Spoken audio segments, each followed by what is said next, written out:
It took me 6 months to land my first client. Yes, 6 months. Literally every day, I would get up, I would go to my laptop. I was in school at the time. I would go to my laptop and literally do outreach, cold calls all day, every day, right? No, obviously not all day, but I would do them for an hour every day. And I would do this for literally 6 months. And at that 6 month mark was when I landed my first client, right? I had tons of meetings. I remember I booked probably like 10 or 15 meetings before I actually closed the 15th. Yes, the 15th, right? Which is absolutely nuts. And so many times I thought about kind of giving up and saying, you know what? My offer sucks. What I'm doing is pointless. Why would people want to? I don't think people want this service. There's no demand for this service. People don't want this, right? And I remember that time mentally was kind of difficult for me because I was going through this time period where I didn't feel like what I was trying to do was clicking. And I was putting all this time and this effort into something that was felt like it was evaporating in front of me. I would spend an hour every day doing cold calls, and then I would ask myself, after not booking a call, after 3 or 4 days, what would I have been able to do with those 3 or 4 hours?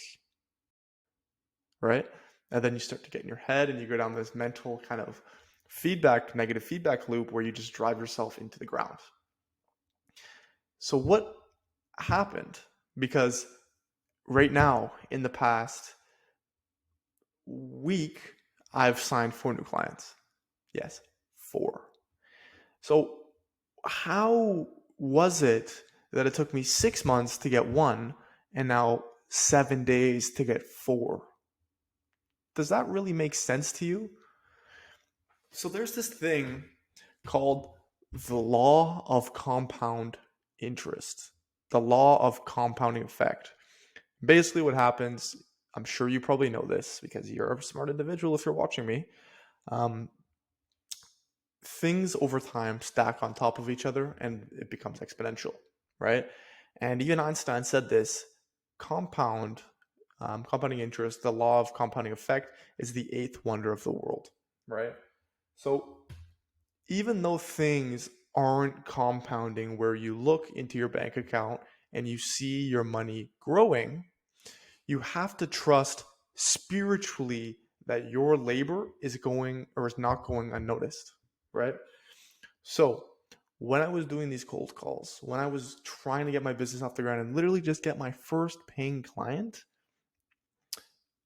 I could have quit so many times. I could have thrown the towel in, right? I could have just said, you know what, F it, I'm just going to give up, right? But I knew that spiritually, my labor wouldn't have gone unnoticed, and that 0 to 1 is substantially harder than 1 to 2 or 1 to 10, right? That first little bit when you initially compound is always the hardest. When you form that snowball and actually get that snowball rolling, it's going to pick up more and more and more along the way. And no, this has nothing to do with the processes in my business. This is literally just input and output over time, right?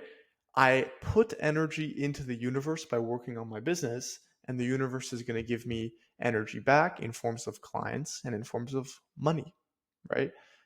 And that will never go unnoticed, that input. So if you're watching this video, you're an entrepreneur, if you're not having that many clients and you want more clients, you're actively trying to scale your business, I want you to ask yourself this question. What is it that you're kind of doing every day that is that input? And I want you to be real with yourself. Can you do more for that input? Right? If the answer is no, then that's fine. But if the answer is yes, just do a little bit more than what you're currently doing. Just progress a little bit, right? And I want you to do that just literally every day. And I want you to put the blinders on and not really think about what you are telling yourself, because you are the person who's going to kill your dreams, not somebody else. Right?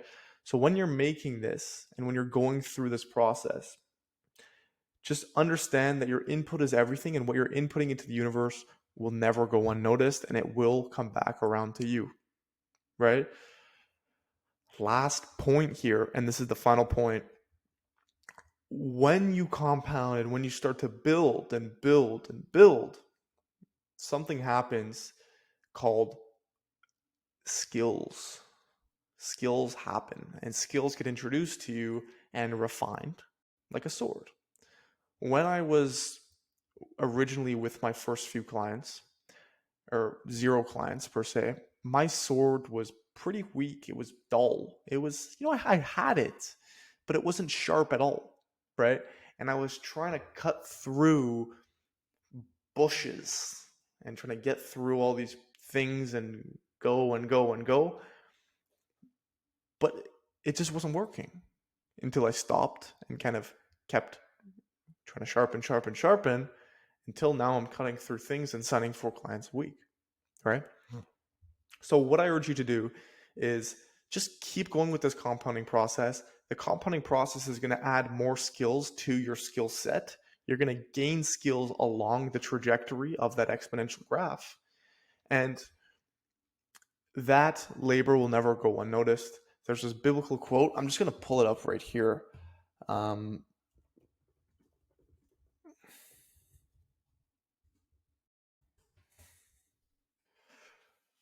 For God is not unjust so as to overlook your work and the love that you do have shown for his name in serving the saints as you still do. So Hebrews, your labor will never go unnoticed, basically is what it means. And you have to kind of believe that within yourself. Just keep putting the input in, and eventually you're going to get the output. Put the blinders on and just keep going.